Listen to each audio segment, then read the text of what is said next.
Hi and welcome to Hot Dice. Today we're reviewing the Space Marine Codex. You're probably wondering what's in it for you. Well, I've been playing Space Marines for a while now, playing them convincingly well in our league, pretty high player in that respect. Got a lot of experience. And Adam is... What is a Space Marine? Yeah, so we've got a good mix here. We're going to pour through the Codex. We've got an early review of it. I've been through it, crunched all the numbers. I can see the point-for-point ratio. I've seen how much damage output there is. But really what I'm interested in the combos and how that's changed from the last. I suppose it's the 10th index. Yeah. But it's a new codex. So, and from my point of view, I'm coming in blind. I've not seen any of this, so I'm going to be asking the stupid questions. It's all on me. No problem. Yeah. No pressure. Yeah. Right. So we'll kick off. Basically looking at the change to the Oath of Moment. So this is the army-wide rule that affects everything regardless of detachment. There are 6 detachments, just like we saw in the NID Codex, which Adam and I reviewed in one of the last episodes.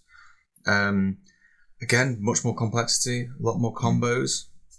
But in my experience so far playing the NIDs, has it added a lot of complexity, or is it? It's not really. Not a lot of them really cut the mustard, as far as I'm concerned. There's a few there that are viable. It's still a lot to get your head around, I think. But yeah, you're looking at 2 or 3 detachments out of the 6, right? Really. Well, as with the Tyranid Codex, what they've managed to do is keep one of the index, which we'll call the Gladius Force, and then they've added some additional things, so we'll get into it. But the main change is the Oath of Moments, which applies to all the different detachments. Instead of now re-rolling against everything, hits and wounds against one target per round, it's now just hits. Yeah, which as someone who plays against Space Marines is a great change. I love it. I think it's going to seriously hamper some units, but actually, the way I was running Space Marines before with a lot of aggressors, a lot of rerolls anyway, the twin linked, it's not going to hurt me too much. It might hurt the damage output of some other units like Terminators and Inceptors, which is the guys who deep strike with L3, but who cares? They're not really there to kill things anyway. So, going straight into it, the Gladius Task Force, we'll start with the simple one. No real changes here. You've still got the doctrines, the Devastator, the Tactical Doctrine, and the Assault Doctrine. After looking at all of them, I still think this is one I'm going to run quite often, just because it gives you the tactical flexibility, the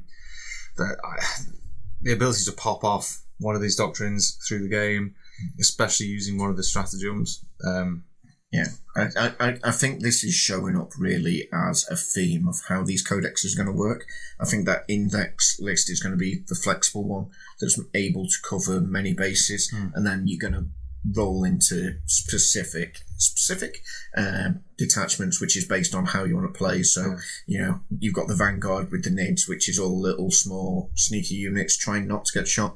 Then you've got your big Crusher Stampede, which is, okay, I want to take on my big, nasty Gribblies and get them on the table.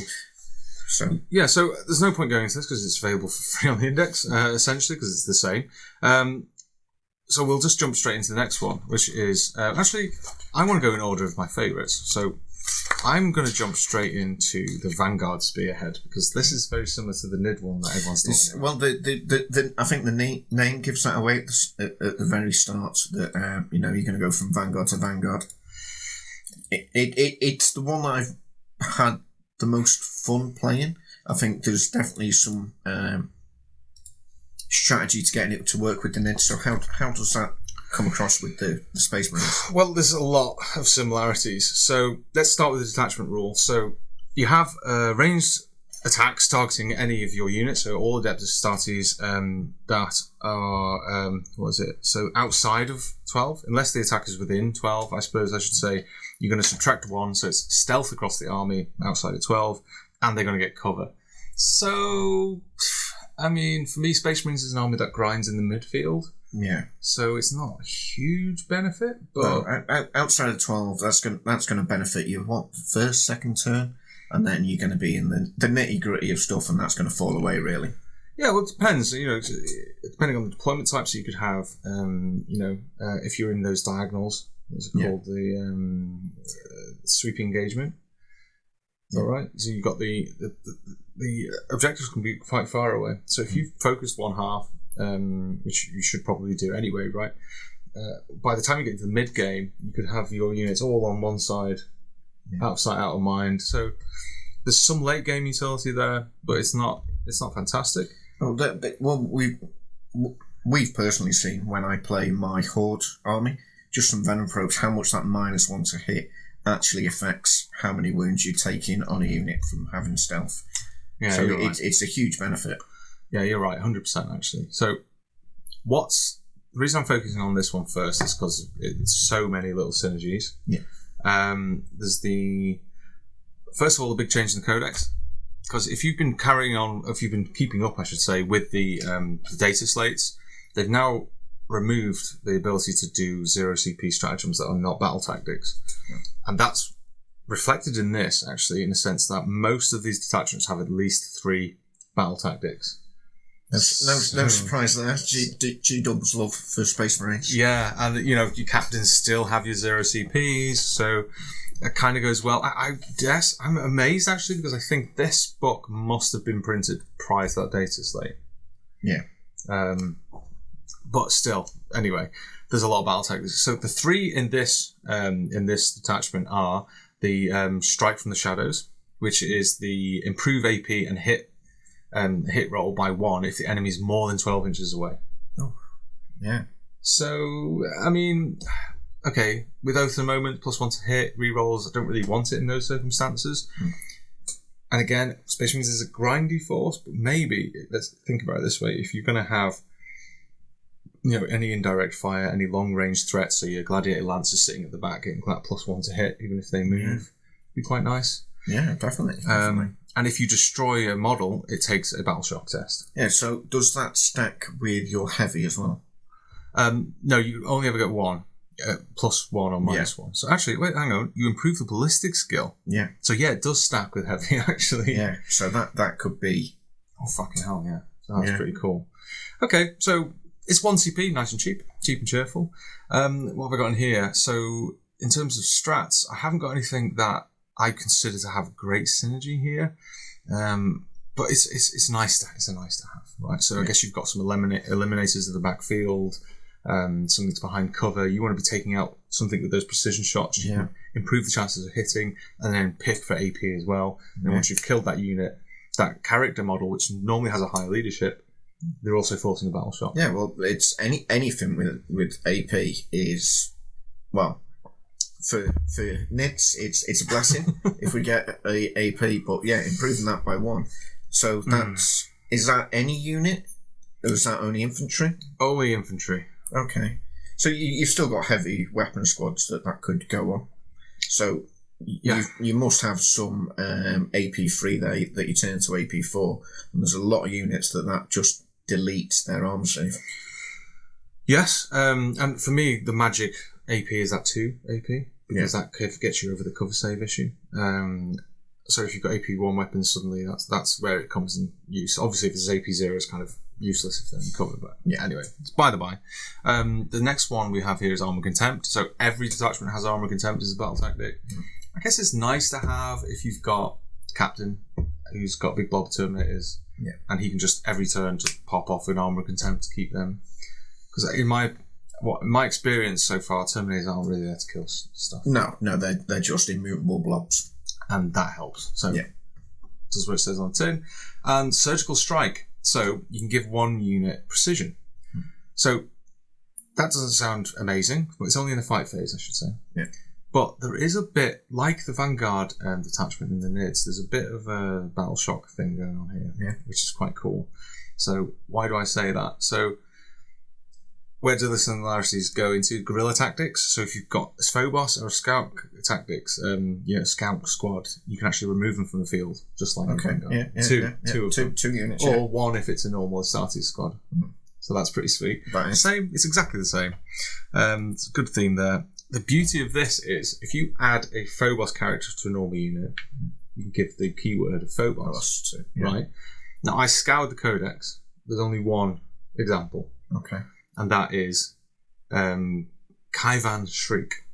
Okay. He's the chapter master of the It's got to be like the Raven Guard. Raven Guard guy, yeah. I'm probably murdering that, right? Because, Shrike. Yeah, Kaven Shrike. He is an infantry character with the Phobos keyword that can join assault intercessors with jump packs. Okay, so So they can come in and out at will. Obviously, they have deep strike as well. Yeah. So that adds so much utility. It's such a cheap unit for those assault. The 85 points, and they pack a punch. Yeah. So I think I ran the numbers on the assault marines. I'll just bring it up really quick. So this is in Firestorm and Irons. Just the generic one here. Assault intercessors with jump packs. They can put out some serious hurt. Even into Terminators, they can put 5 wounds on as standard. Yeah, even into a Lehman Russ there, you put in, 4.3 wounds into a Lehman Russ? Yeah, that's without Kavan in there as well. Yeah. He's not... I mean, he's great, right? 7 attacks, 2s to hit, strength 5, not rocking anything, but -2, the magic -2 AP, gets Terminators down to their 4+, aim one, and then 2 damage. But his great thing is, when he's leading a unit, they get lone operative. So you're going to get lone operative assault intercessors that can be removed from the table. And actually, you don't need, all this is irrelevant because his special rule is he can remove a unit that he's attached to from the table. So this army is going to behave very much like Grey Knights. Yeah. Everything's coming in and out. Yeah.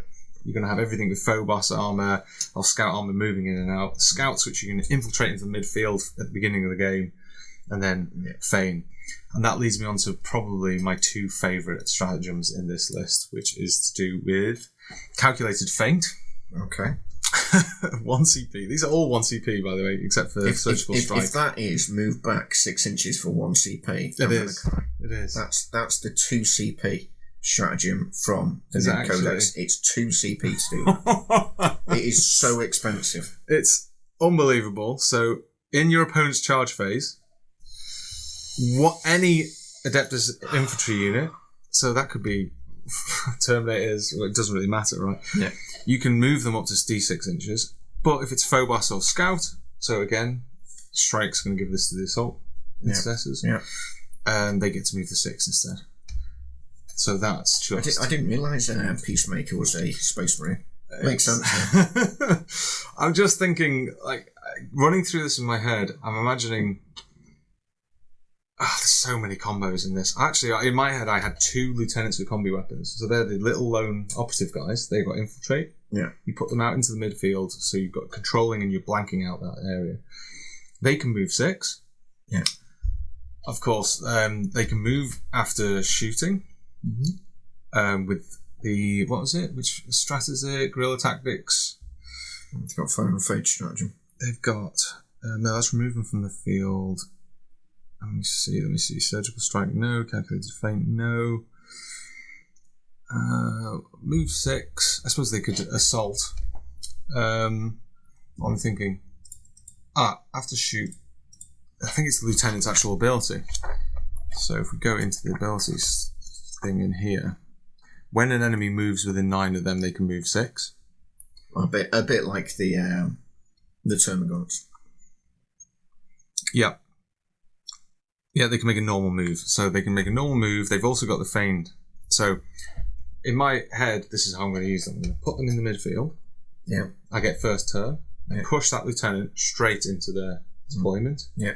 Or towards their deployment. Does he have scout? Because that would just be insane. No, he doesn't have scout. Okay. Thank Christ. Okay, fine. Well, sorry, thank the Emperor. So you advance him, right? So you're going to get quite close in and try and cock block something. Yeah. So get him into a position where enemies can't get around him. If it's a monster or if it's a vehicle or something like that, push him right up into it. I did this against Jude and I with the scouts. And then it's their turn. They're going to have to move into you. I guess they don't have to, but they can. And then you immediately get to make his free 6-inch move. And then when they charge you, you make your... Yeah, and you've got the advantage with this codex that is a unit. That's, if I'm doing that with my Vanguard from the NES, that's a Lictor. That's... Oh, this is the lone operative guy, actually. Sorry. Yeah. So he's on his own. You can do it with a unit, of course. But for me, he's cheap as chips. He's like 65, 70 points. Yeah. I'm going to be throwing him off while the rest of my army is moving into the midfield. Yeah. Which kind of leads me into the enhancements, which is the blade driven deep. It's just give it to a character, and the unit gets infiltrate. It's so ridiculous. Yeah, that is named obviously after the wounds they've just inflicted on the mid players. It's just pushing that. I can't. That Gladius that little bit further. I can't fucking believe it. So you're gonna have 10 Terminators with Thunderhammer Storm Shields infiltrating to the midfield. Oh. I mean, you can be like, oh, why bother? But, I mean, instant control over that midfield presence while the rest of your army is just... They've got to deal with that. I'm just giving up. I'm just going to play Crusher Stampede every game. Well, there's an equivalent to that as well later, so we'll cover that. Of course there is.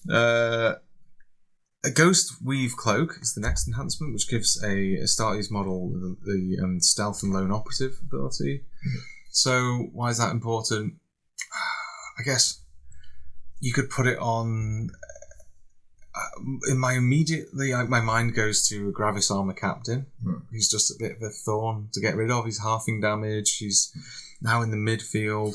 Is there not something nippy you could throw that on?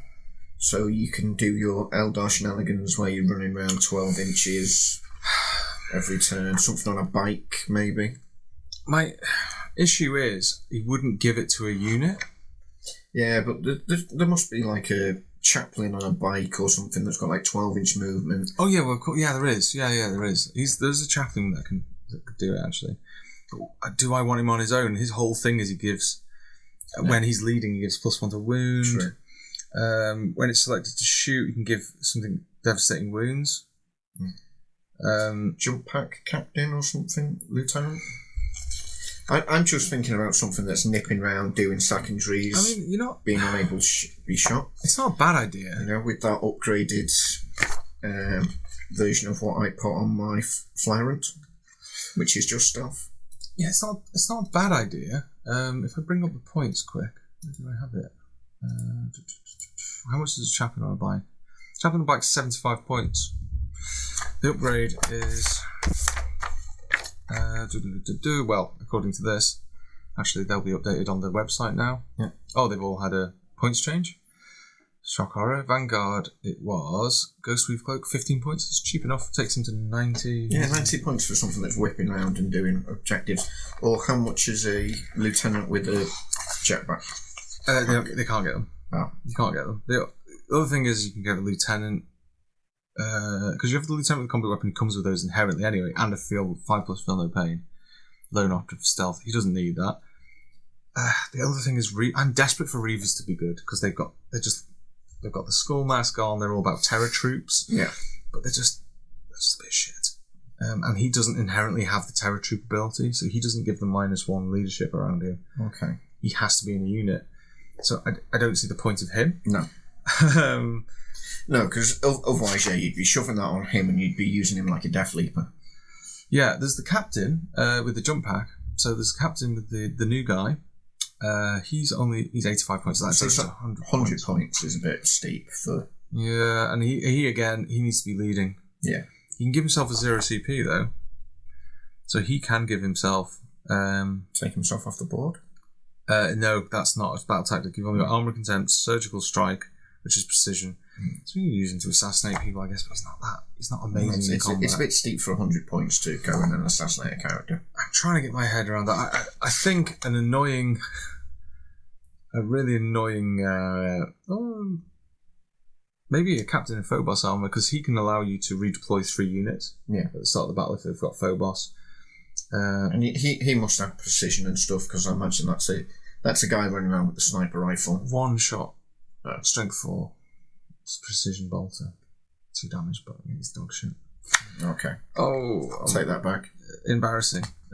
Yeah, I still think, for me, Captain in Gravis armor just being a pain in the arse, running around, just taking half damage with toughness 6 wounds, 4+ invuln, and stealth. Well, I suppose stealth's going to come real useful, because what's he got? 4 or 5 inch movement? 5. Yeah, so it's going to be a while before he gets into that 12 inches. I don't know.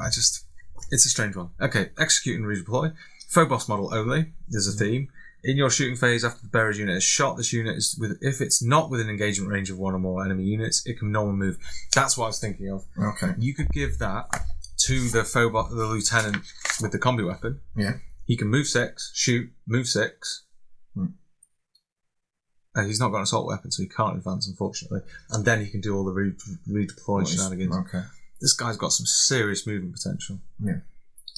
In theory, he can go 24 inches. Well, from a unit with 6-inch movement. Yeah. With lone operative, stealth, infiltrator. Hey, he's cool. I think he's a cool little...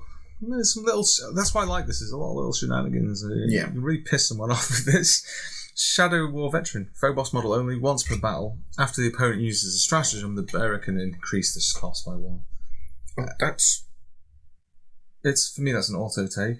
Just because... How much is that? That is... What's it called? Shadow War?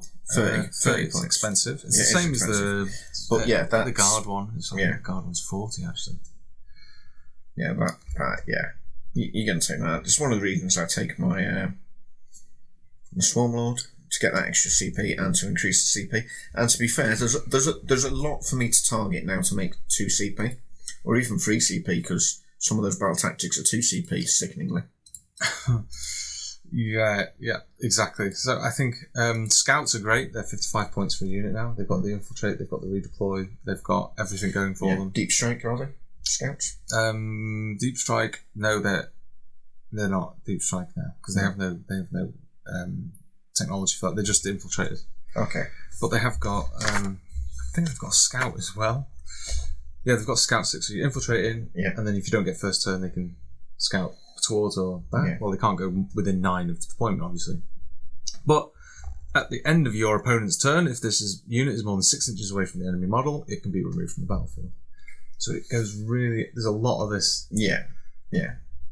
shaking and weaving. There's not much to hit hard, but then you don't have to put all your eggs into one basket with the hard hitting stuff. Yeah. No, it sounds great. It sounds very very fun to play. It kind of makes me want to play my Vanguard a little bit less. Right, because you think these guys do it better? Yeah, I think they do it better in every single way. I think the CP cost is there. Even your stratagems, your enhancements are better. Granted, you go with Cloak. Now, I would put the Tyranid equivalent on that, which is only stealth, but I put that on my Flyrant. But he's got 12 inches of movement. He's running up the board. Oh, that's the big difference here. These are going on a Space Marine profile. Strength 4, toughness 4, not many wounds, 2 plus armour. So, I think that's the difference. Even a Lictor could kill a Phobos lieutenant. A Lictor would eat a Phobos lieutenant for breakfast and give me 1 CP. Just anything to give me 1 CP for tea. Anything that makes more. So it's a nice rhyme. I just it tickled me. Anything that gives me more stuff to actually use my Lictors against is great. If this pushes and changes the meta, because that's what this is to me. This is changing the meta from a vehicle heavy list to an infantry heavy list, which would be great for the game, I think. Well, there's no need, no reason why you couldn't, right? So this all fits reasonably well into a vehicle list as well. I mean, it just gives you some toys to play with in the movement phase. I think that's the only difference. Yes, all of these movement tricks are infantry locked. Yeah. But why couldn't you have a dreadnought? Why couldn't you have a gladiator lancer? Why couldn't you have a land raider? It's just that the other stuff that moves around as a utility unit benefits, and I think that is massive because those are the things that score you points. Yeah. You have your big bricks, but you have all your movement tricks. So I think it's fantastic. Obviously, there's a potential for, like in most of these lists, because it's a battle tactic, Armour and Contempt can be popped twice a turn. So if you've got your infiltrating Thunderhammer Storm Shield 10-man blob in the middle of the field, with the captain in, big point investment, that can pop Armour and Contempt twice a turn. Yeah. Which just, again, makes it a little bit more difficult to get it off the table. Yeah, which is, it's already a hard unit to get off the table anyway. Yeah, I like it. It's not quite as interesting for Terminators as the next one, which is the First Company. Ooh, First Company. Nice thematic name there. It's cool, isn't it? So, what's their detachment rule? It's the once per battle. In your command phase, you can use this ability. If you do, until the start of your next command phase, each time a model in your army with the Oath of Moments ability makes an attack, you reroll the wound. So it basically brings back the old oath once per game. So for the index, we were fighting against the entire First Company of all of the different, of course, chapters. Yeah, it makes sense. Yeah. Well, yeah, it's pretty intense, but that's not the interesting thing for me in this one. That's kind of that's a shame because that's a bit of a throwaway. I think they could have done something more interesting. But the real strength of this comes in for me with the Thunderhammer Terminators. Of course, this is all built around Terminators. How many is here? 1, 2, 3, 4, 5 trigger off Terminator keywords, as well as Veterans and Blade Guard and Stern Guard. Whilst the Armour Contempt one, which is just that's probably how you get me to play Space Marines. That would pique my interest. Just a full Terminator. Yeah, well, why not? How many? But what are the battle tactics? You've got Armour Contempt. You've got Heroes of the Chapter, which is shooting phase or fight phase. At the end of the phase, each time a model in the unit makes an attack, add 1 to the hit roll. If it's below half strength, add 1 to the wound roll. So as they diminish, they get a bit harder. Great for Thunderhammers, which are hitting on 4s. Yeah. Now they're hitting on 3s, which is a huge point. That's a big swing. And also the +1 to wound helps because they're only strength 8. Yeah. Which is the strength 8, strength 9, you're around about that middle mark where you're wounding most vehicles on 5s. And most infantry on 2s. Yeah. But it's nice to hit a bit harder, I think. Yeah. What's the other battle tactic? Legendary Fortitude. This is insane. So, in your opponent's charge phase, just after it ends a charge move, so you have to declare this pretty sharpish. Yeah. 1 unit, which is going to be within engagement range of this enemy unit. Until the end of the turn, each time an attack is allocated to a model in that unit, subtract 1 from the damage characteristic of that attack. Oh my god. Oh, you see what I mean? Like big Terminator blob, Armour Contempt popping off for free, or Legendary Fortitude popping off for free. Yeah, you're dropping those damage-free shots into Terminators, and suddenly you're taking out 1 Terminator for every 2 wounds. It's brutal. It's fantastic. They just take on some fire. Very thematic, kind of cool. Did the Heroes chapter. So those are the 3 battle tactics. What have I got on here? I've got Orbital Teleportarium. So Vanguard don't get all the fun with redeploying. Of course not. Why would they? At the end of your opponent's fight phase, remove the unit from the battlefield and put it into strategic reserve. I'm guessing restrictions on that, you can't actually be in engagement range. Fingers crossed. Restrictions, you cannot select a unit within engagement range. Yeah. But fair enough. Yeah. I can see that being handy with like a little 5-man blobs Terminators everywhere. Just have loads of these little 5-man blobs. Yeah. What are they getting out of they're not getting anything out of the detachment rule. That's my only problem with it. No, once per battle. Yeah. Yeah. But here comes the synergies for me. This is my favourite bit. This enhancements. Well, actually, it's this combination. Okay. So you have a new strat called Terrifying Proficiency. So in your fight phase, you target one of your units that made a charge move this turn and destroyed 1 or more enemy units this turn. Okay. Oh, okay. So I didn't read that trigger phase. That was as good as I thought it was. Okay. In your opponent's next command phase, each enemy unit within 6 must take a battle shock test. Yeah. If it's below half strength, subtract 1 because it will already be taking a battle shock test, right? You do not need to take any other battle shock tests. So it kind of, you throw something in, kill something easy, pop off a battle shock in front for everyone, stop everyone from scoring, potentially. That combines with this beautiful little enhancement called Fear Manifest Aura. While an enemy unit is within 6 of the bearer, each time that unit fails a battle shock test, 1 model in that unit is destroyed. Wow. Wow. Excluding vehicles and monsters. Yeah. Because that would just be disgusting. Yeah, and if you're running that on Terminators, there's more chance that they're going to kill a unit, because that is an inherent ability of Horusvexes. Right. But it never really ever pops off. Yeah, I don't think I've encountered it, actually. No, because nothing's ever within 6 inches. Well, yeah, it's true. I suppose you've got to make it work. But you can see the synergy there. Yeah, oh yeah, definitely. That's beautiful. Yeah. Aha, but there's more. Once per game, you can trigger it to do D3 models are removed instead of just one. Not models, sorry. Models are removed. I love it. It's so good. You can't believe it, can you? No. How much is that? First company...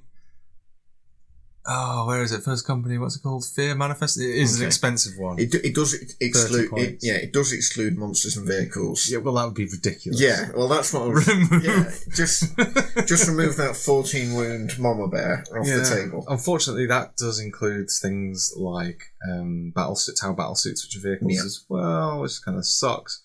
But my thinking is, because I'm desperate to get Reavers to work, I don't know why. Reavers have a -1 leadership bubble. Yeah. Okay. So if they just so happen to be in the vicinity, that could be quite nice as well, I think. Yeah. Suddenly if you can get all these so many moving parts to it, but I think it'd be really fun. What else have we got? So the other enhancements, the Imperium Sword. So add one to the attack's characteristic of the melee's weapon, or once per battle you can pop it off, and it's an extra 1 attack for the unit. Okay. So nice, I guess. Blade Guard veterans Terminators could conceivably be good with that. Okay. It is what it is. It's an extra boost. I think Terminators, like I said, they're not really there to kill stuff so much. They can, but they're going to struggle to be your killer unit. Yeah. What can I say? I mean, there's no reason why you couldn't put this into something with less attacks and more damage output. So thinking Terminators with Thunderhammers get 3 attacks. I think 4 pluses to hit. That extra attack, that's a 33% increase in the amount of attacks they're going to get. So yeah, with oaths as well.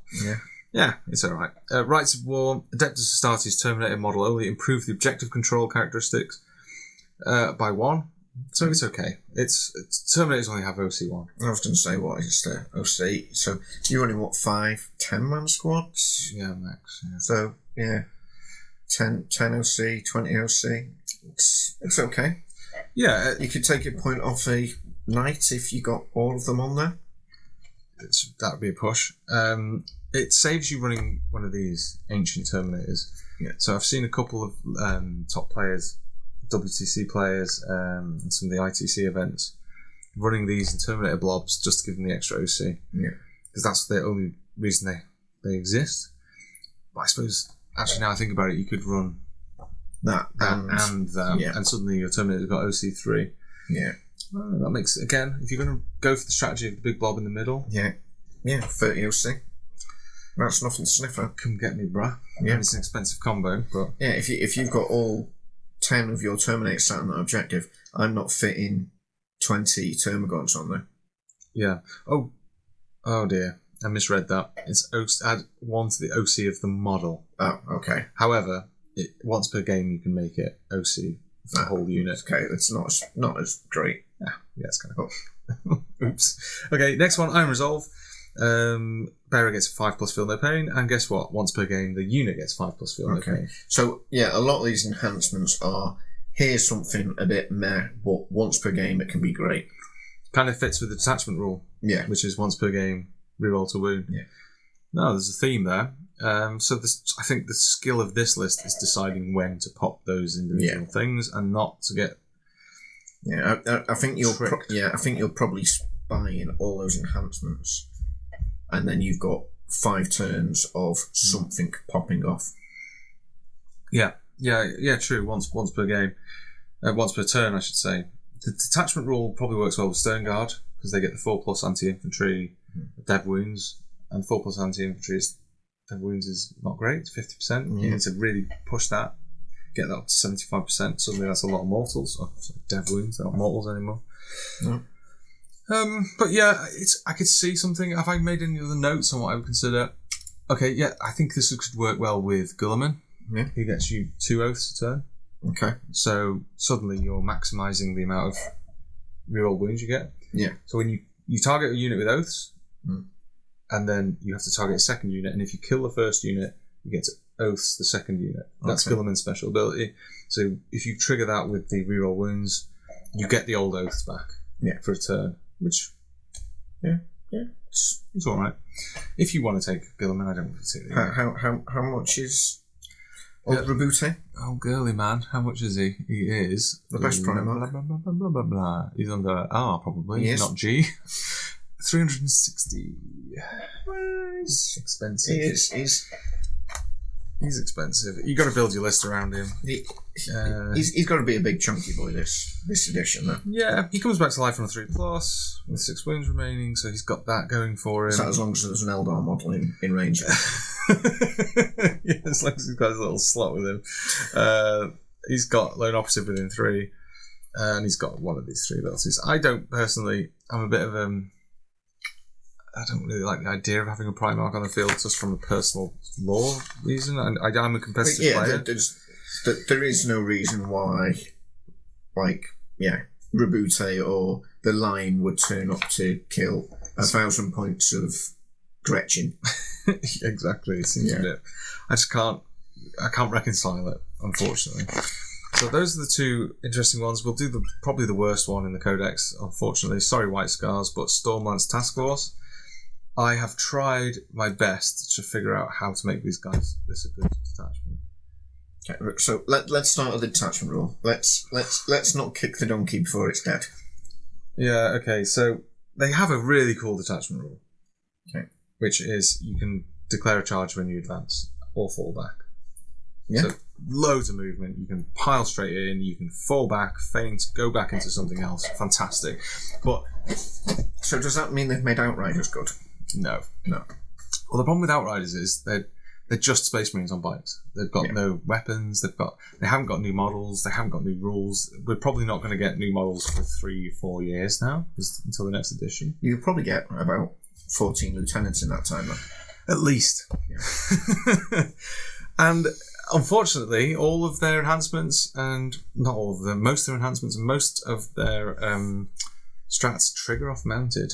Which there's only 3 units in the Codex that have mounted chaplain on a bike. Yeah. The Outriders themselves, and that Warthog thing. Oh yeah, ATV or whatever it's called. ATV. We made this unit because Halo was popular.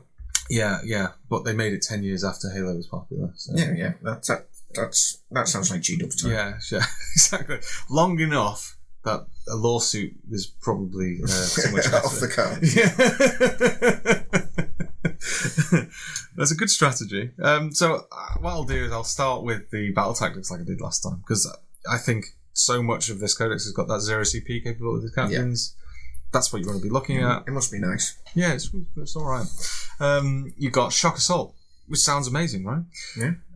Until the end of the turn, you can re-roll charge rolls, and melee weapons get lance. That's nice. I like that. It's cool, but it's just only unmounted. Only unmounted, so you're only getting it on Space Marines.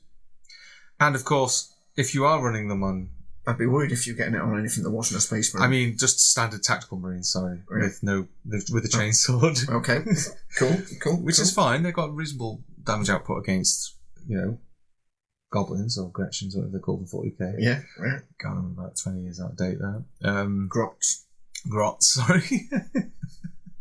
The problem I have with this is the lance ability. So, if you're putting a chaplain with a bike, he gives them +1 to wound. Always. Okay, so Lance doesn't do anything. So, unless I've overlooked this, let me just double check this before I make sure it doesn't increase the weapon skill. No, I'm right. Yeah, it's stupid. Right, good job. The big thing that's wrong with this, and everyone's pointed it out, so I begrudge saying it again. The fucking special character for White Scars isn't mounted. Yeah. What an idiot. And he can only... I hate it. I hate it so much. Anyway, next. I love White Scars. I'm not a big fan of the Mongolian theme, but... which is kind of their whole thing. Yeah. I like the idea of the mounted assault. I quite like the Mongolian theme. I like the idea. The problem is, it was efficient in the era that the Mongolians ruled Eastern Asia. And then how strong is that tactic in the far-flung reaches of the future? Well, very. Not very according to the codex. No. Well, it reflects that accurately, so yeah, fair dues. Yeah. Okay, that's getting distracted. Ability to ride hard and fast. Oh, these guys mean business. So, in your opponent's shooting phase, so they've got 2 reactives. So what I mean by that is in your opponent's turn. Okay. Just after the enemy unit has selected its target, a mounted or a flying vehicle. Okay. Which again is quite limited, but they do exist. That have been targeted. Until the end of the phase, each time attack the targeted unit, subtract 1 from the hit roll and the wound roll. Okay. So that does make them more survivable. Yeah. I should say that their stat line is pretty beefy, actually. I think they're T5 with 4 wounds, 3+ armour save. So they're going to be tough to take down with small arms fire already. I think this changes the equation. I'm mindful of making a lot of noise with flipping pages here. And yet I'm doing it anyway. Yeah. Well, it's from you trying to find Outriders, it appears that this codex's units are organised in the same haphazard manner as the Terminator Codex. The Tyranid ones? Yeah. Tyranid Codex. No, I think there's way better than the Tyranid Codex. It is actually special characters, HQ, minor HQ, lieutenants, I guess, librarians. I'm insulting chaplains here. Tech Marines, apothecaries. Then you're going into elites. So you've got ancients, blade guard, judiciaries, company heroes, and then you're going into troops, intercessors, old troops, assault intercessors, jump packs, heavy intercessors. There is a logic here. Must be nice. Oh, then blade guard vets, that kind of ruins it a little bit. Oh no, then there's veterans. It's close enough. Anyway, I found them. Toughness 5, 4 wounds, 3+ arm save, OC2. Yeah. They can auto advance 6, which means that does play into the advance and fall back quite well. Yeah. And the charge, I should say. Yeah. How much are they now? We just looked. They've dropped significantly. So they're now at 95 points. If I run them through the computer noises, please. I get a reasonable amount of damage out of these boys. So they can put 15 wounds on termagants. Yeah. That's combined. That's shooting and charging. No, sorry, that's combined with a chaplain. Okay. From shooting, they should kill 20. So shoot first, charge in, kill 20. That's an entire unit of termagants. That's a huge amount. Yeah, true. It's 315 points for the privilege there. Yeah. And the bases are like this big. Yeah. So it's pretty... They can't breach. They can't go through terrain. No. There's a lot of tactical restrictions to these things. That's the problem. You can cockblock these. As I was saying with that one lieutenant, he can just go stand him in front of this bike squad and the bike squad can't do shit. Yeah. If you just put him in a pinch point. Yeah. I could shut this unit down all day long. Someone puts these on the table, I'm happy. Yeah. Yeah. It is a big investment for what they do. It's the lack of diversity. So okay, they can put a reasonable amount of wounds out on stuff. So I'm not used to seeing that much green on the spreadsheet. No, they can put 5 on a Lehman Ross with a chaplain.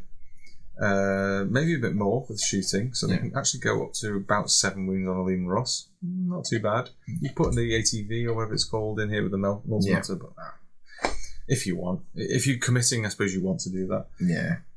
It's the point for point damage. I was gonna. So there's the red I know and love. Yeah, so for every point of damage they put onto Termagant, this unit costs 1 point. So that's not good. Lich Guard, they're 38 times more expensive point for point. Yeah. In terms of damage output. Yeah. Just against a normal Space Marine, 14 times. Yeah. No. Yeah. Okay. That does drop to... that is shooting. Sorry, that is shooting. In combat, it's only 3 times. Is that with the chaplain? That's with the chaplain. Okay, so that's actually more reasonable. Yeah, it's a lot. Actually, I was looking at the shooting one. So, okay. With the chaplain, with the points drop, given... I would prefer assault marines with jump packs, intercessors with jump packs. Look at the points efficiency. Never above 2, really. That's disgusting. That is absolutely disgusting. They can breach through terrain. You can put a chaplain with a jump pack in. That's without a chaplain with a jump pack. Yeah. They... how many nids are they... How many gaunts are they killing at a... Assault... I think it's 5 assault intercessors. Let me just double check. It is 5 assault intercessors. Can put in 11 wounds. Yeah. Reliably. That's more than I can bring back to... Yeah. That's no chaplain. But I think my list is going to be running hopefully 3 units of 5 of these. Yeah. Just for harassing. And that what drops me 85 points a unit. It's nothing. It's 255 points for total board control and the ability to just shut down these little harassing units. I'm 100% with you with that. That's can't be cart blocked. Yeah. Go through terrain. Massive movement. Got fly. Compared to these bikes that I can shut down like that, no competition. So in short, shit. Sorry. Yeah, the Stormlancer task force. It seems like a tick box to go. Okay, there's the white scars. Yeah, and it's such a shame. I don't know what they could have done other than I would have made them an enhancement that gives mounted units the infantry keyword, so they can breach, so they can go through buildings. Possibly that would be filthy.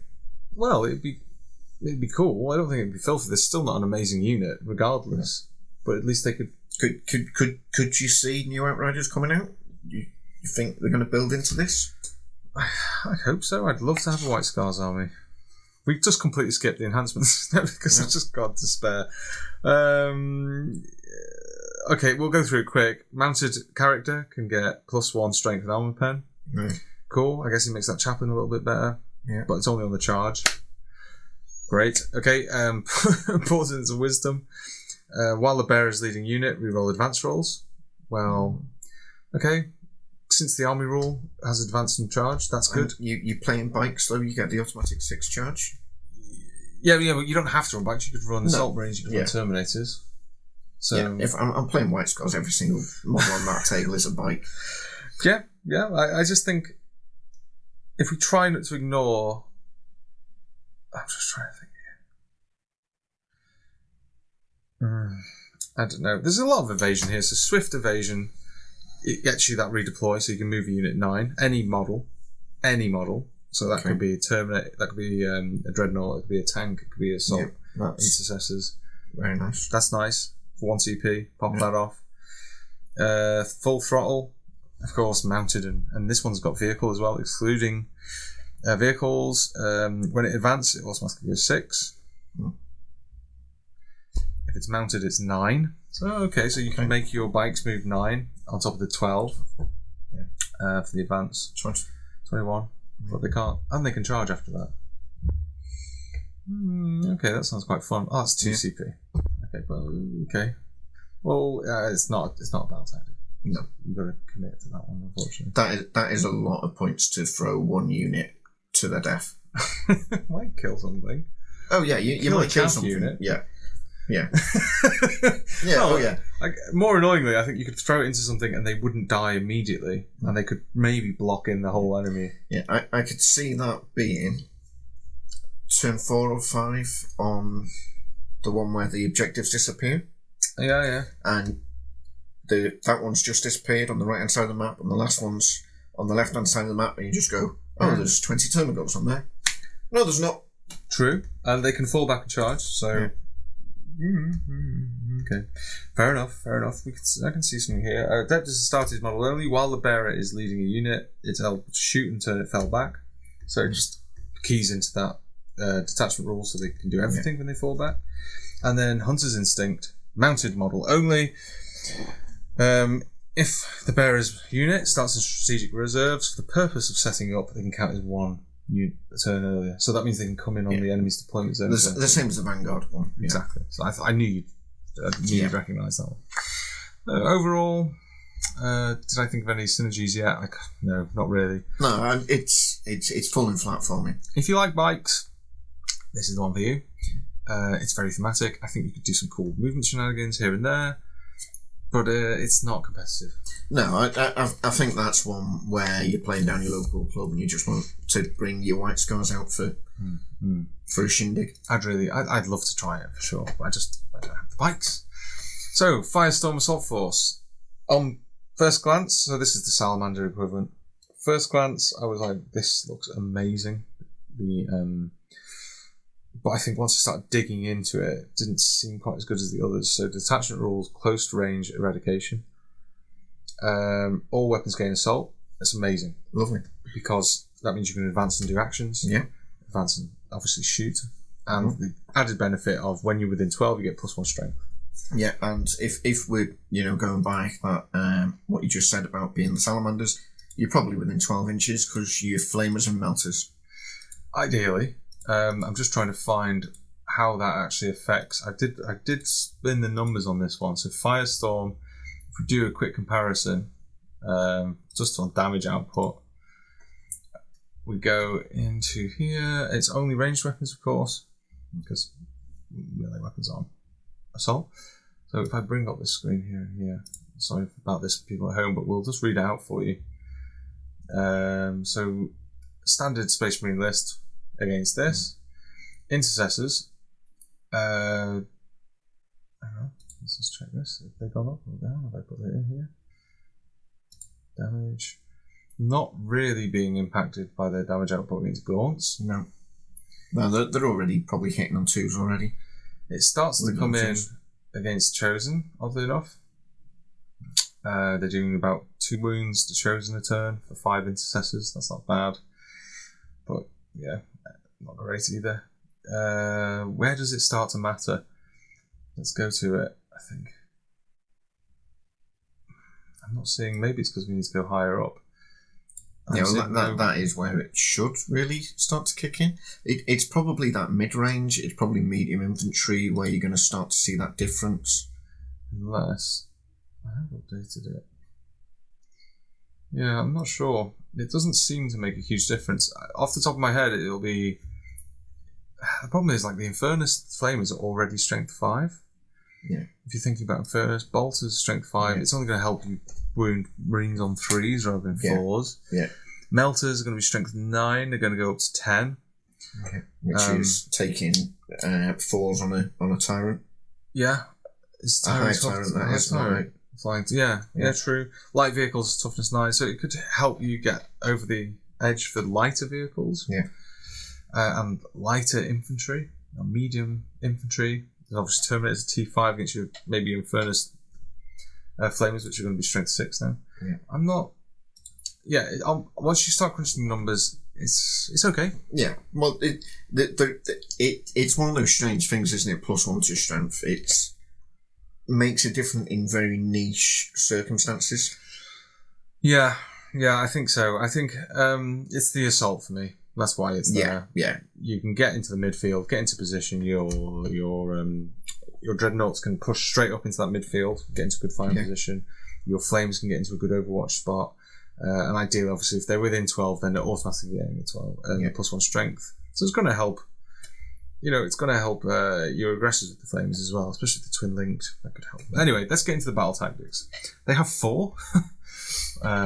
So great. I'm guessing you want to be Captain Heavy in this list for that reason. Immolation Protocol. So torrent weapons get dev wounds. Tasty. That is very nice. That's a lot of dev wounds from aggressors with twin linked. Is that only in your shooting phase? Yes. So that's not on an Overwatch. Thank the Emperor. Yeah, that's true. Yeah, that's a good. I didn't think about that, but yeah. So thinking about aggressors, 6 aggressors, with D6 shots each, that's averaging 19 wounds. 19 hits. Devil wounds, you should get 3, right? But they've got twin linked. Maybe get lucky, maybe get 5, maybe 6. 1 damage each. Yeah. It's not going to win, but then of course they've got the wounds as well. And if they're aggressors, they're going to have +1 AP if it's the closest enemy unit. Yeah. It could turn the tide. It could turn the tide of an unfavourable combat. Yeah. That's 2 CP.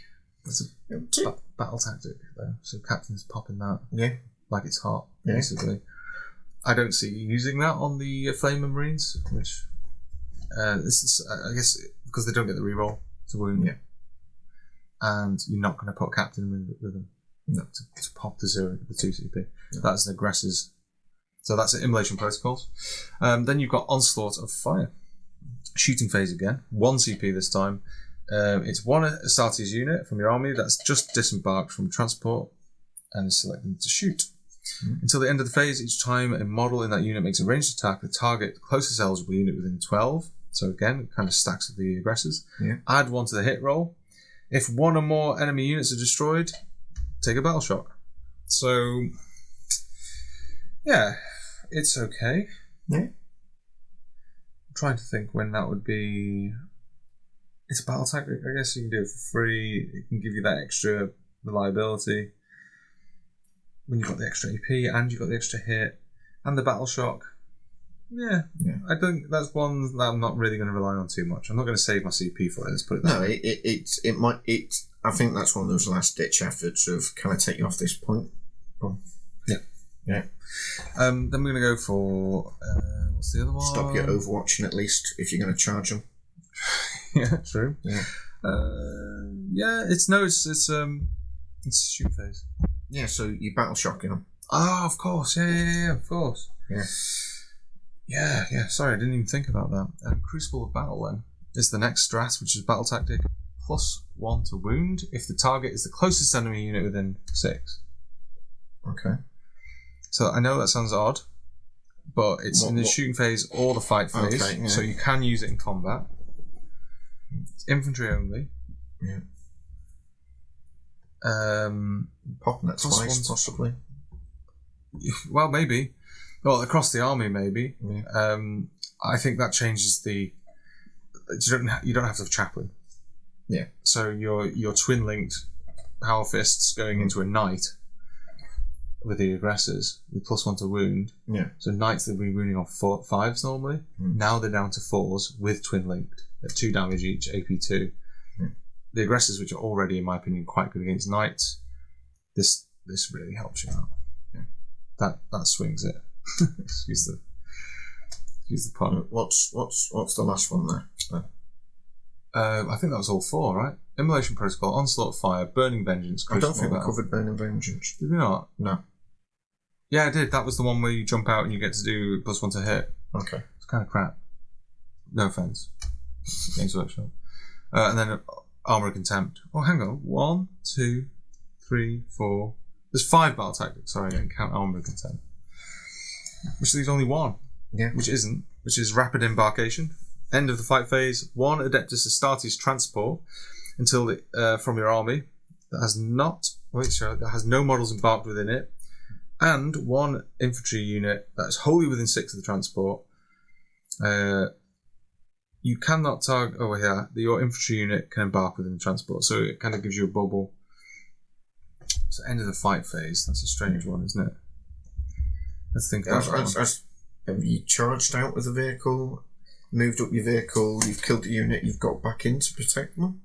It's the end of the fight phase, so they're going to get hit back. Is it end of the fight phase or your fight phase? End of the fight phase. Okay, so you've got them out, they've shot.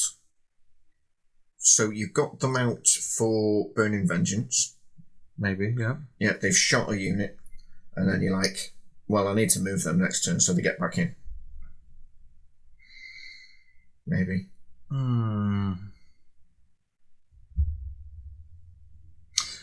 Actually, you're right. Burning Vengeance, we didn't cover that, did we? Did we cover that one? I don't think we did. No, we didn't, did we? No, that was the big one. So when it gets out... Sorry, yeah. In your opponent's shooting phase, That's the reactive one. That's when I missed it. Unit from your army that is selected is the target of one or more attacking units. So, one unit embarked within a transport can disembark as if it was a movement phase and then shoot, which is just fucking amazing. Absolutely amazing. And then you've got rapid embarkation. Yeah, so they've got out, they're going bang, bang, bang, bang, bang. Yeah, they get charged. Oh, yeah. No, they're going to get back in. Yeah, but I mean, you put that with a repulsor and they're getting back in anyway. But I suppose it opens it up to other things. Yeah. It's a strange... I can see the shenanigans. You're going to need a lot of transports floating around doing all this stuff. Or you've got a unit in there. It gets the transport gets shot at. All your Marines get out. Bang, bang, bang, bang. Your important unit goes into the transport.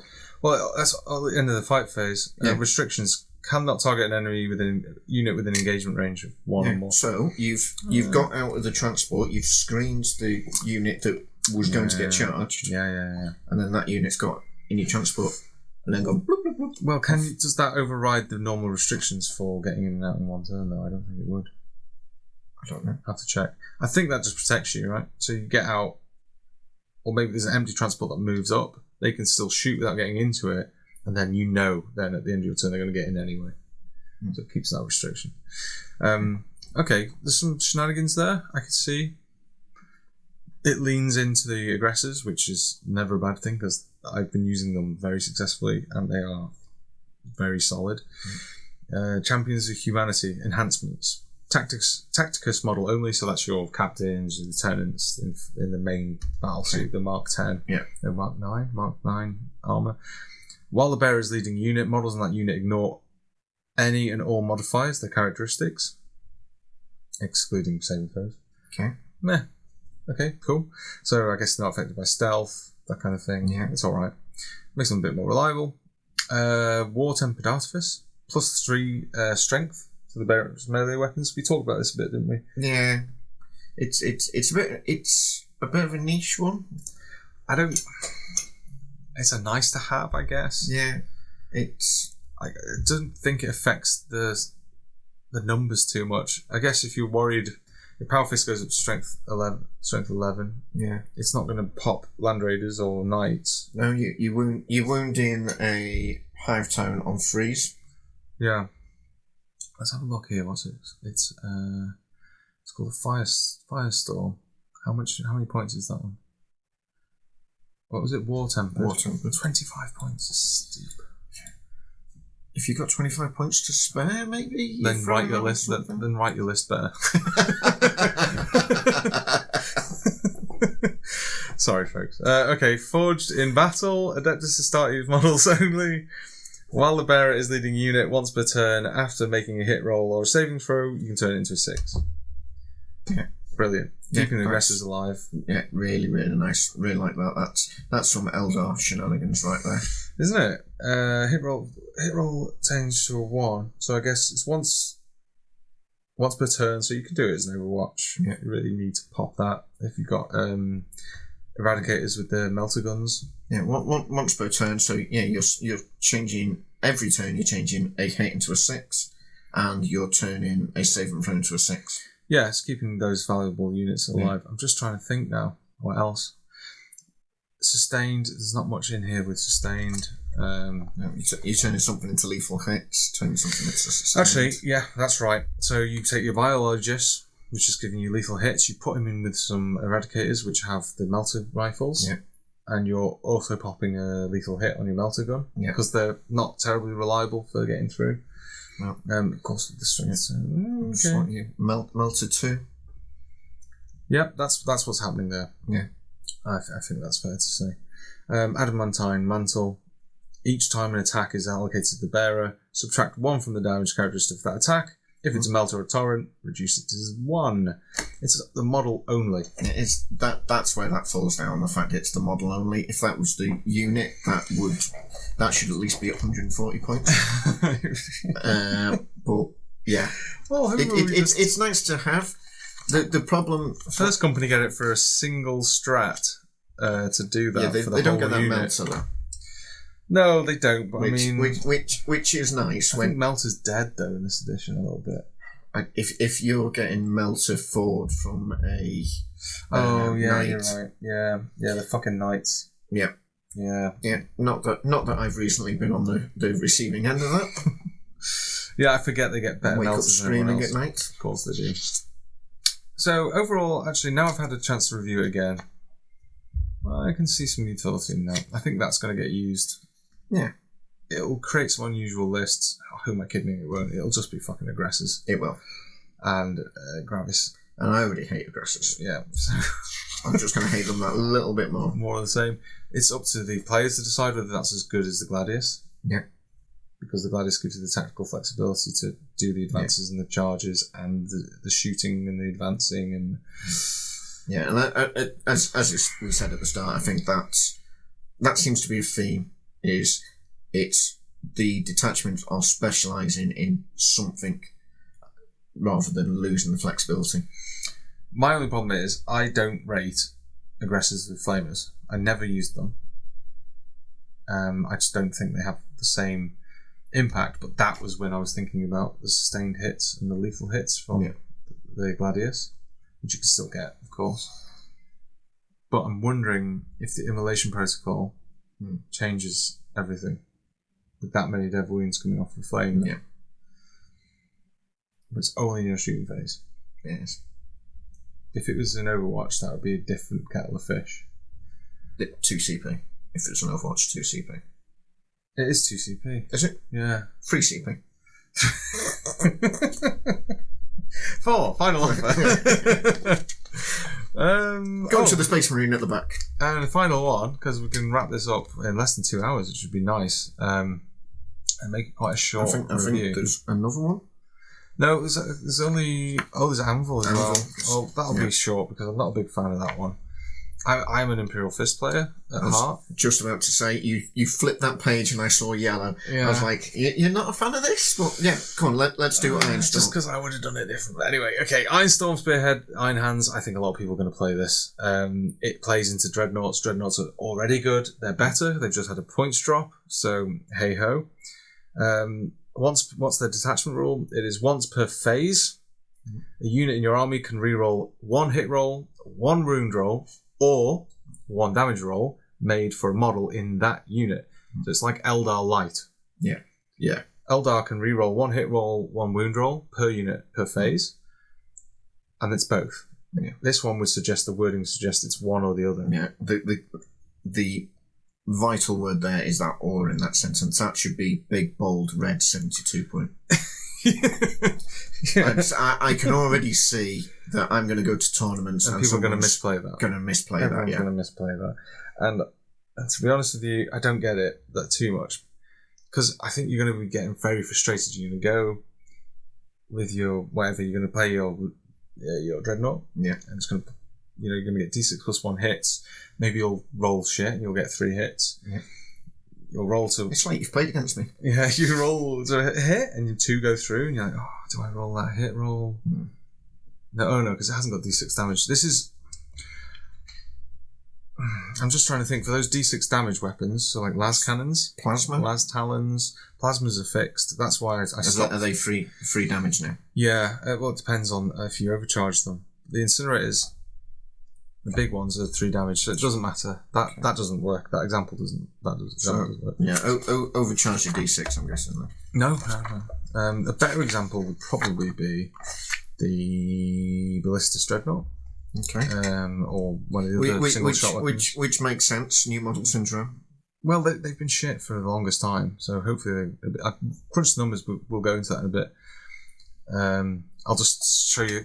We'll wrap up the video and we'll cover the winners and losers with the points changes. So he's rocking kind of single shot-ish weapons. So 2 shots from the rocket launcher, 2 shots from the las cannon. They've got D6 plus 1 and they've got strength set 12. So it gets a bit dicey. Yeah. At that point, because you're going 2 shots, 1 misses. Do I make that reroll? Yeah. No. Okay, fine. Yeah. Go to roll to wound. Do I do the reroll on the wound? Do I get the wound? Yeah. Yes. Okay, cool. Well, I guess I don't need to reroll it then. And then you're lucky. Okay, I've saved it for the damage roll. Yeah. But you roll a 6. Yeah. You go, fuck, I should have used that on the hit. which is the gamble. That's the only thing about it. Cool, but I think it fits the theme of this detachment, which is maximising the effectiveness of units. Okay. Getting the most out of those small number of units that you're going to have. Okay, so this is Crusher Stampede then, is it? Yeah, which is going to become very obvious because one of the stratagems, Vengeful Animus, it's auto explode. Yeah. That sounds familiar to you. Use that to great advantage already. Yeah. You're going to have Power of the Machine Spirit. Unit can shoot in your shooting phase. If it gets shot, and it gets taken below half strength, it can then shoot back. Nice. Very nice. I like that, yeah. That's pretty sweet. 1 CP as well. Epic Deed. Unbowed Conviction. Unit until the end of the turn, a unit can ignore any and all modifiers, so it just makes them more reliable. Is there any criteria for that, or is that just all? Below starting strength. Yeah, below starting strength. Okay. Okay. No, I missed that. Thanks. No, that's fine. I thought that was a bit strong. Is it though? Yeah. 1 command point just to ignore modifiers. Yeah. There's so much cover there and stuff just to turn off cover is quite nice. Yes. Yeah. Okay. I see what you're saying. For a CP. Yeah. Yeah. I never considered that. But there seems to be, from those ones you've mentioned, under half strength, below starting strength. Yeah, the same sort of keywords there that you're getting with Crusher Stampede, where it's really strange. It was really strange the first time I played Crusher Stampede to be like, hurt me. I really hope you take the wound off. Yeah, they don't get that, unfortunately. No. But I think it works with the, when they get bracketed. Yeah. You're going to get -1 to hit. Well, now you're not. So, and then I suppose you're going to turn off. Would that turn off cover? It wouldn't turn off cover, though. Wouldn't it? Ignore all modifiers? Excluding modifiers to save throws, it said. Oh, okay. So it wouldn't turn off cover then? You can ignore any and all modifiers to its characteristics and or any roll test made for it. So excluding modifiers to save throws, because it's not going to ignore modifiers to save throws. It's not going to ignore cover then, is it? No. I have to think about that one. Armour and Contempt, obviously. Mercy is weakness. I like that name. Yeah, it's harsh. It's a battle tactic. Until the end of the phase, each time a model in this unit makes an attack, if the target is below its starting strength, you get sustained 1. If it's a vehicle, it's sustained on a 5+. So, just more bang for your buck. Yeah. And then Ancient Fury. This is a cool one. It's an epic deed, though, not a battle tactic. Until the start of your next command phase, you get +1 move, +1 toughness, +1 save, +1 leadership, +1 OC, which is quite nice. And then +1 to hit. How much CP is that? 1. Is that the one? What's the 2 CP one there? There isn't one. There isn't actually. Disgraceful. But I think that fits in with the fact that you're probably not going to be running too many captains, if any, in this. No. You're going to be running tech marines. Because as I get onto the enhancements, that'll make sense. Okay. This is tech marine only enhancement. Auger Web. While friendly Adeptus Astartes vehicles are within 6 of the bearer, they get lethal hits. So that's every vehicle within 6. So you're imagining keeping your dreadnoughts nice and tight. You're going to be within 3 of them anyway because you want the lone operative from the tech marine. So that will technically combine with the next one. Tech marines give a lone operative? They get lone operative within 3 of vehicles. Of a vehicle. Okay, that makes sense. So you need to keep them within. So they can give 1 vehicle +1 to hit. Yeah. They get lone operative within 3, and they can recover D3 lost wounds on a vehicle. Yeah, you're keeping as many dreadnoughts around him as possible, aren't you? Yeah, exactly. Only on one of them. There is the Iron Hands special character, which is Ferris Boyus. Is he a head above the rest? He's called Ferris Boyus, I think. Oh, no. It's Iron Father Pharos, sorry. It is... What's he get? He gets 5+ feel no pain. While leading while he's leading, the models in that unit have feel no pain, which sounds ace, because you can join aggressors. You can give aggressors feel no pain. Pretty sweet.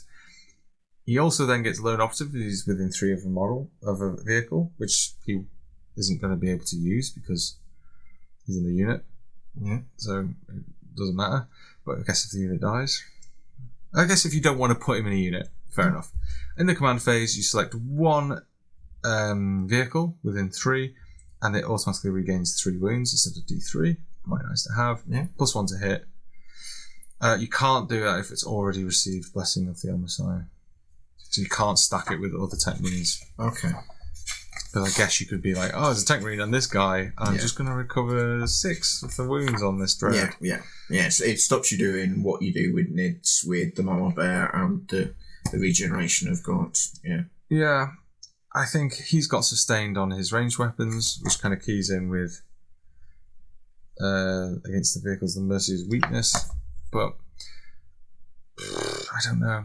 It's going to be so expensive compared to just tech marines are 55 points. Yeah, they're just so cheap. Yeah, I'm just running blobs of tech marines with dreadnoughts. Exactly, and tech marine model only. The next enhancement reduces the damage to 0, so you're going to have at least 2 tech marines running around surrounded by several dreadnoughts, reducing damage to 0. Then you can give dreadnoughts the ability to fall back and shoot, or any vehicle actually within 6 of a character. So again, getting the dreadnoughts back into the battle. And then flesh is weak. One character gets 4+ feel no pain. Keep them alive a little bit longer because you need to keep those dreadnoughts buffed. So I'm going to ask the important question: how many dreadnoughts can I get on a table? How many different dreadnoughts are there? New generation. Yeah, you can have max of 3 of the one, can't you? So Redemptor's 200 now. That dropped because they weren't good enough, apparently. So that's going to be 3 of those. That's 600. Yep. Then you have the Ballistus. Where is that? Ballistus, I think, is the cheapest chips, 140. So that's going to be 300, 420. Okay, so that takes you to 1,020. And then you can have those silly combat-y ones. I think they're called the Angry McSlashy Dreadnoughts. I can't remember what they're called. Brutalis Dreadnoughts. Okay. Yeah, they're just the new ones with arms, aren't they? Yeah, they're Dreadnoughts with arms, yeah. Now with arms. They have... I'm just thinking, how does that synergize with the tech marines staying within 3? I don't think it does. But they do get mortal wounds on a charge, which is pretty sweet, to be fair. Yeah. Not amazing, but it's pretty sweet. Yeah, so that's at least... Okay, how much were they? Sorry, I got distracted. 175. Yeah, they're okay. They're cheap. Twin multi-melted, twin linked as well, which is nice on a melter. So that's at least 9 dreads on the table so far. Have we just got a dreadnought? Yeah. There's more. There's more. You can get these Invicta tactical war suits as well. Are they? They get Scout 8, Movement 8. They're pretty sweet. Oh, they're the baby carriers, aren't they? Yeah, got normal dreadnoughts, but no, who's taking those? Sorry. I just want new models. Yeah. I just want a flood of dreadnoughts on the table. Yeah. Let me think. How much was the How much did you say Brutalis was? 175. That's going to be 150, 300, 450. And how much were we on before? We were on 1,020. Oh, right. So we're only up to 1,470. And then the Invictor Tactical Warsuit. That's 140. So that's going to be 300 and 420. Not enough. No. So we could have 2 of those. Yeah. Because they'd be nice for having little scout moves. And then just a load of tech marines. How many is that exactly? It's 280 on top of the what? 1,470 that I said. Yeah. Do the math for me. My brain stopped. It's too late. No, I might. Oh my god. 280 on top of 140 is 680, then plus the 70, 750. 1750, right? Okay, yeah. So 55 points for tech marines each. Did you say? 100, yeah. So just take 2. Yeah, just take 2. So that's going to be an extra 100. So we're in 180, and then all the room for enhancements. Just loads of scouts. Yeah. Oh right. Oh, enhancements. How much are the enhancements? Expensive. Not as expensive as it would be to put together this fictional army. I don't even know actually. How much is a fucking dreadnought these days? Oof. I don't want to look it up. It's got to be like 40, 50 quid. I think no. Let's check again. Dreadnought. Redemptor Dread. Oh, they're not as expensive as I thought. Don't let her get. Don't let Games Workshop make me say that. What's that you say? 20% increase? No, wait there. That says 50 there. That's Amazon now. 36 quid. Yeah, so it's 45 quid if you go in Games Workshop because you're an idiot. 20% off. Yeah. Oh, shh. I mean, because you want to support the cause of making Games Workshop even richer. I want to do this now. No, it's a silly thing. It is a silly thing. This is a silly thing to do. Let's not go to Camelot. It's a silly place. It's a silly place. Anyway, I don't know if it'd win any games, but it'd be a pain in the arse. I kind of want to do that. I would drop the Brutalis Dreadnought because I don't like them. No. I don't want to take the baby characters. I think they look silly. Yeah, but it's got Scout 8. I know. That's going to win you games. I know.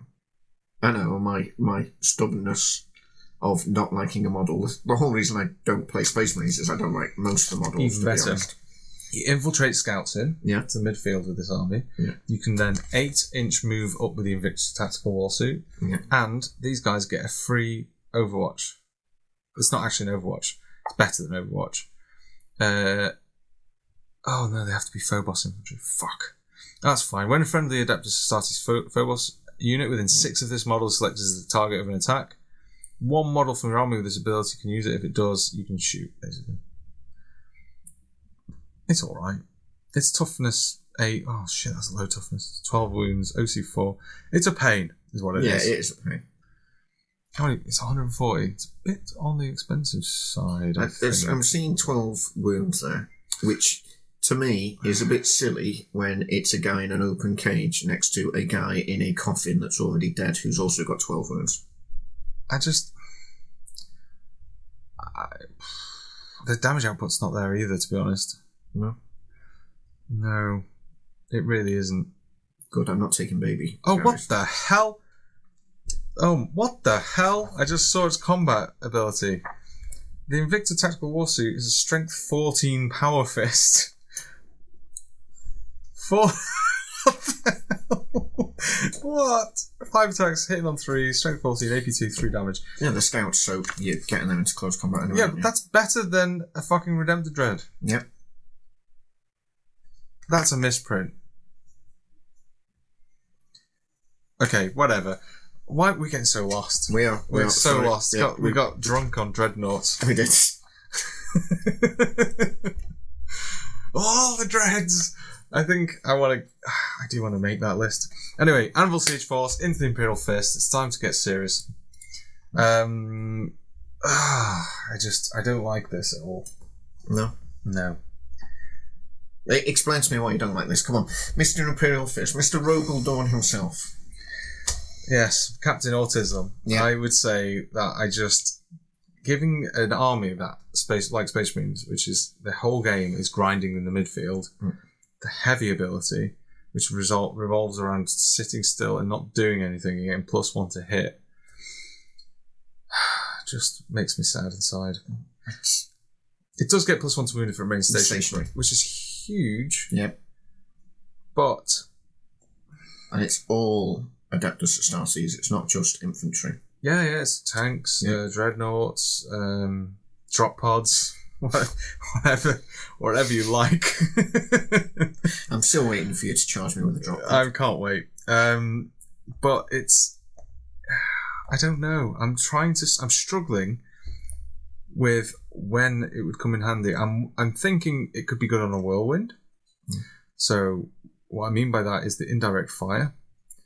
So indirect fire, which, because they don't have heavy on the Vengeance launcher, they hit on 3s.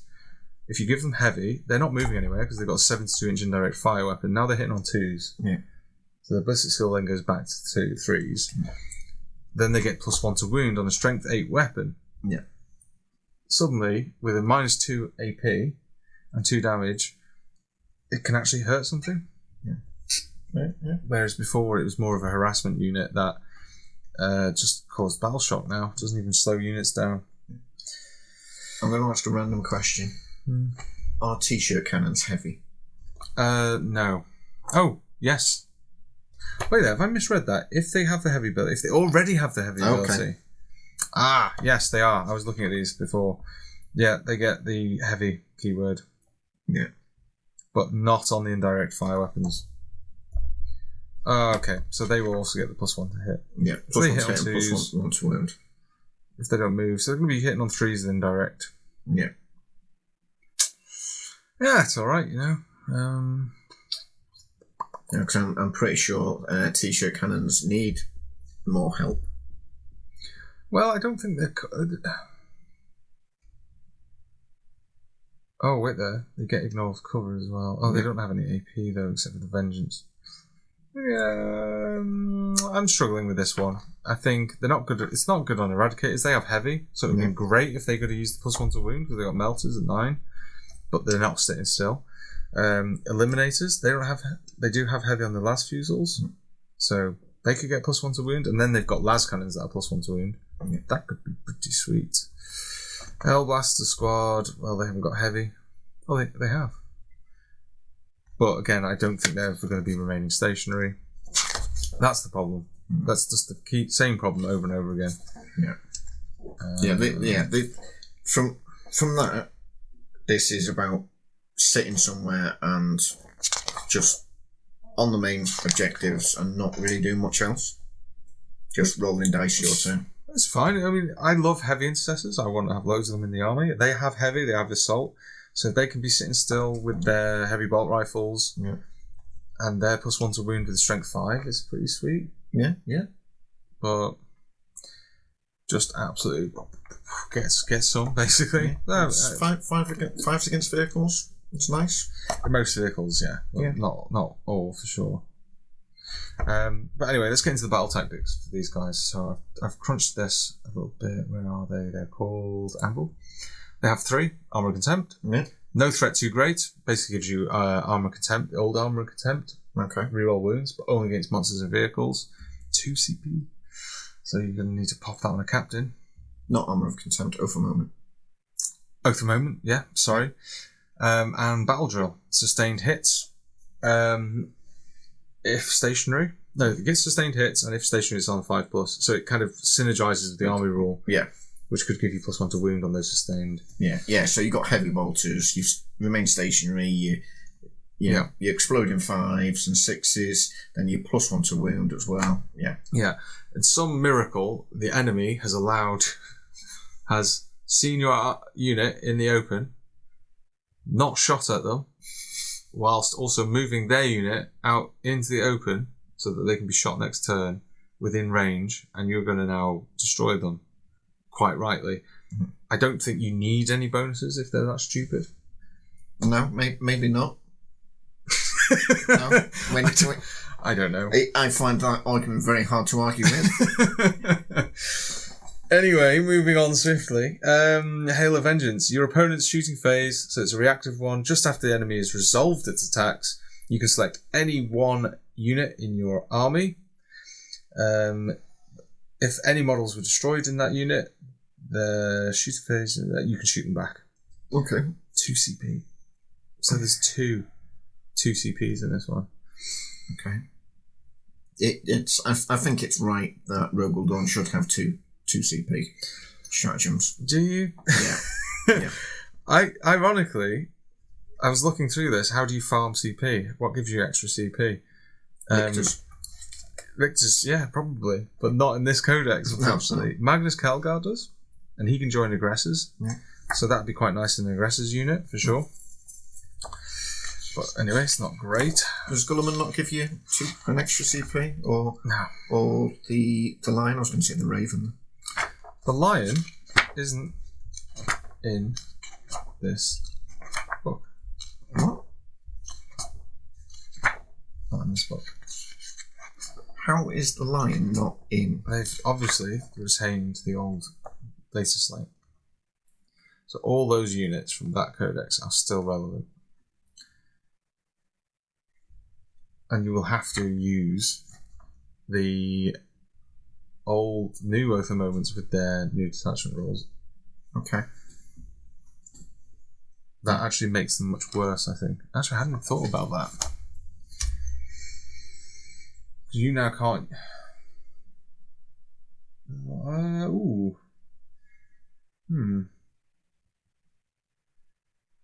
I don't know. I'd have to check if you can actually use these detachment rules with the Black Templars and the Dark Angels and all that shit. Yeah, I was expecting that to be covered in this, to be honest.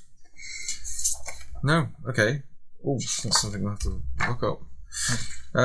Anyway. Oops, so no great threat, done that one. Rigid discipline. Oh, so this is called end of the fight phase. Target any unit in your army that is within engagement range and they can move out 6. So fall back 6. Yeah, so that's nice. I like that. So that can score your objectives. So you can move out of combat onto an objective, move out to threaten. Yeah. What else did we say on that one? Also, it's not happening in your turn, so you can fall back in your opponent's turn, and the next phase you can fire and you can charge. Yeah, or you can do actions, or you can do whatever you need to do, really. Yeah, I like that one. It's only 1 CP. Not a battle tactic, unfortunately. That would have been nice.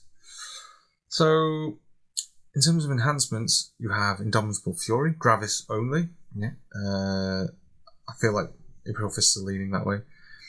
We have, what's this? First time the bearer is destroyed on a 2+, they get right back up, close as possible to where they were destroyed, not within engagement range, and with full wounds remaining. That's nice. That is going straight onto a Gravis captain. Yeah, I was going to say, it's got to be on a big Gravis guy.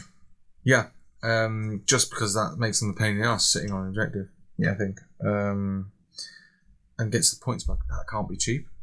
Let's see. That's got to be 30 points. You reckon? Anvil?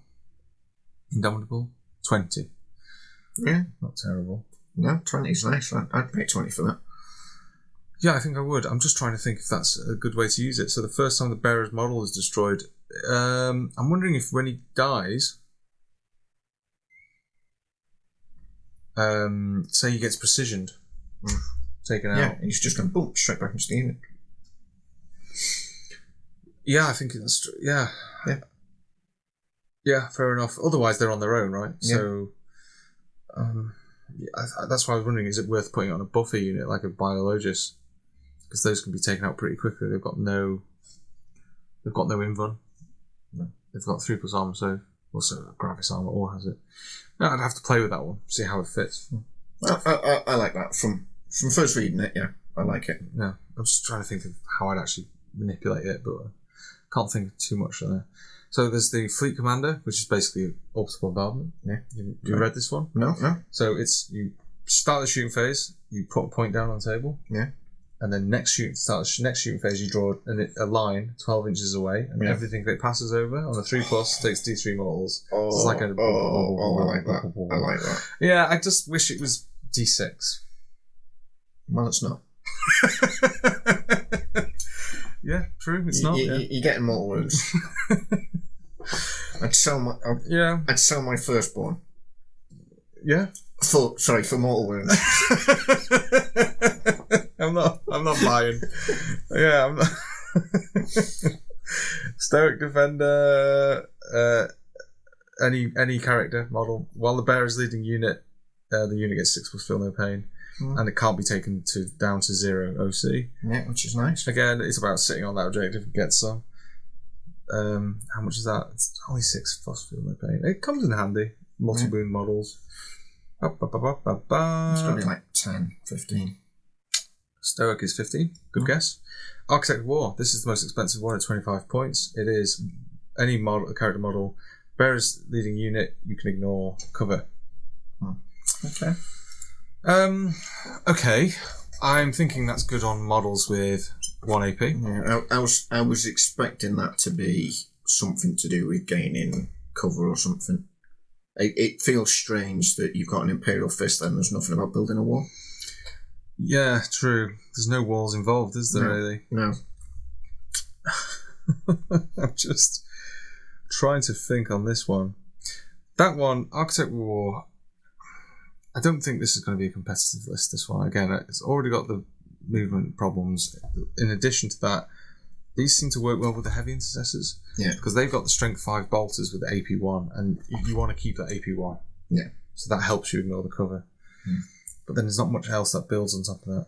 No, especially with a game that is so much about movement now. So much about moving and getting on objectives and doing secondaries, and this is encouraging you to sit still and not do much. With ranged guns. Yeah.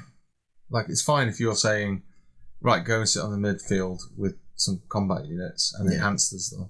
But this is telling you to go and sit on the midfield with bolters. Yeah.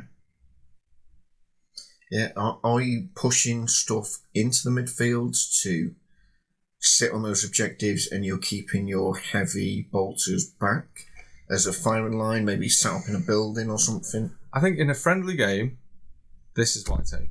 Yeah. Because this is awesome. This is a lot of tactical marines running at the enemy, shooting bolters into the sky.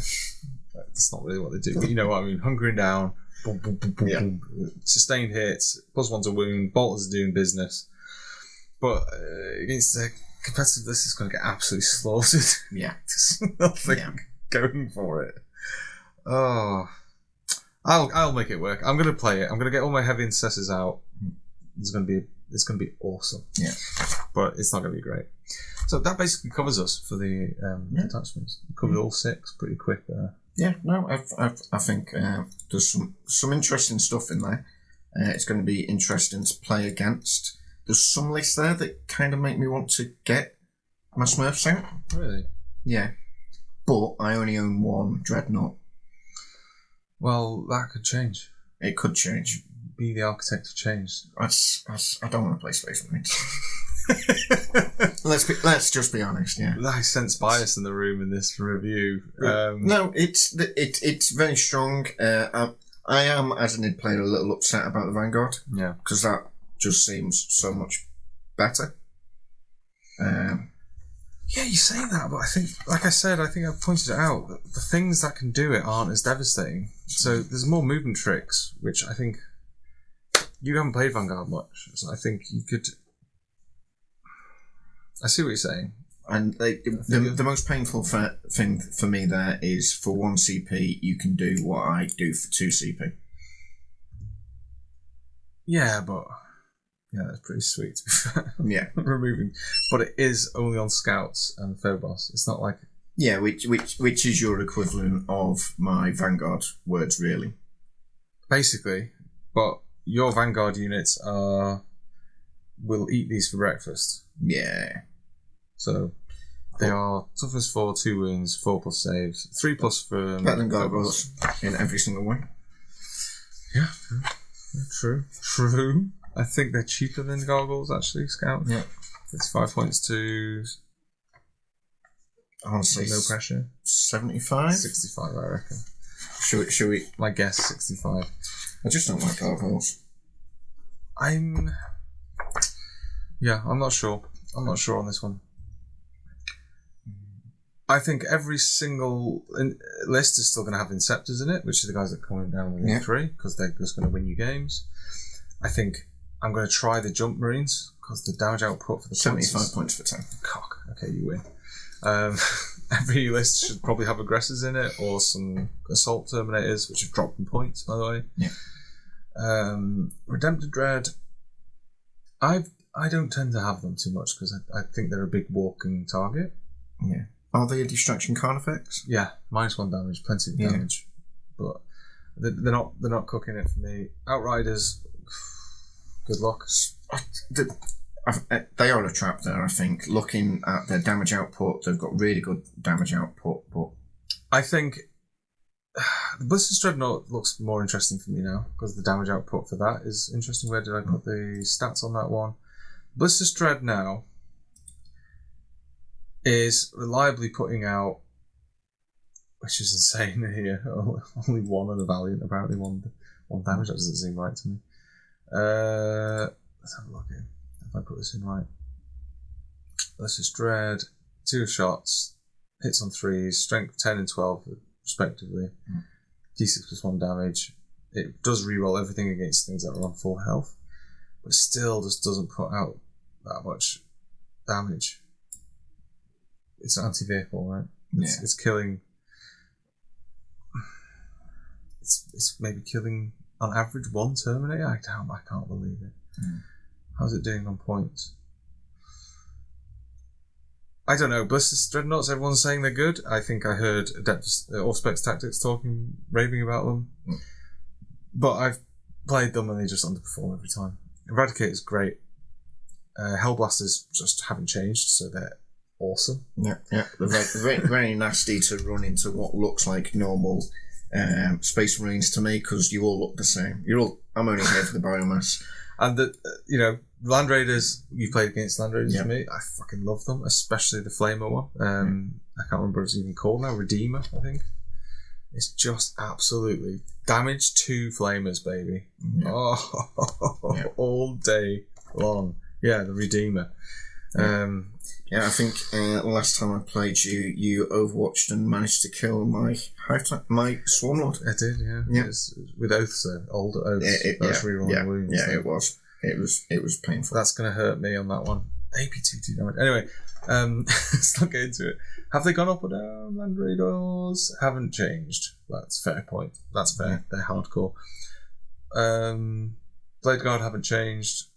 I think they're okay, but rather take Terminators because they got the toughness 5, and they got the damage 8, strength 8. That's basically it. The problem is, let's wrap up this codex. Has anything drastically changed from the index cards in terms of what units are good and what you take, or what you think you're going to see on the table? No, it's a bit underwhelming, in my opinion. There's some quite nice stuff there. I still think possibly the strongest one is the Gladius, which it should be. It's the Codex Astartes, written by Rabute himself. So, they've gone back to Space Marines now. I don't know who these Adeptus Astartes you speak of. That's from some lawsuit long ago. Yeah. It's that flexibility, I think, is so strong. I think there's some potential there again with the Nid Codex. In some skilled hands, some of these Vanguard is going to be very interesting. I think your Tech Marine list is going to be quite interesting as well. I think we're going to see my top pick. My top pick's Vanguard. Yeah. Just because of just absolutely ridiculous movement shenanigans. Yeah. First Company is going to be solid because it plays into the strong units already. I think there's a lot of people that are going to take First Company just because it's First Company as well. It's a cool name. It's got fanboys. Yeah. I expect to see a lot of Dreadnoughts, so that could mess up the meta again. Because if it goes Dreadnought heavy, I mean, bloody hell, how do you deal with? I can competitively take Crusher Stampede. Yeah, you could. Yeah, that'd be nice. What did we say? 11 bodies, 11 Dreadnought bodies on the table. Yeah. It's basically a Knights list. It is. What's their OC though? It's not as good as Knights. Probably 4, yeah. Oh yeah. You're screwed. Yeah. in that matchup, I think Knights. Just delete you. I don't know. It'd be interesting. I haven't run the maths on it, but let's see. We'll have to look at it. We'll play test this. And we'll come back to it because I'm running Marines in the league. I don't know which one I'm going to run. No. It's probably going to be Vanguard. Yeah. Just to fuck with everyone. Well, you're playing Space Marines like you play Eldar, so. Yeah, well, they do. They're just basically like a second tier Eldar for me. Space Marines. They've got so many tricks. Yeah. Anyway, so we'll wrap it up there. I hope that was useful for everyone. There's one thing you've not mentioned that I want to mention. Oh, go on. I want to have a rant. This here is gorgeous. Fantastic. We can not get the light to shine on it. Well, you can see that lovely gloss finish, that lovely new artwork, completely different from 9th edition. You may notice nice Imperial Eagle in the background. It's fantastic. Unlike the Nid one, which is exactly the same as the 9th edition. Fantastic. And on that bombshell, thank you for watching. See you next time. I hope that was useful. Take care. Bye-bye.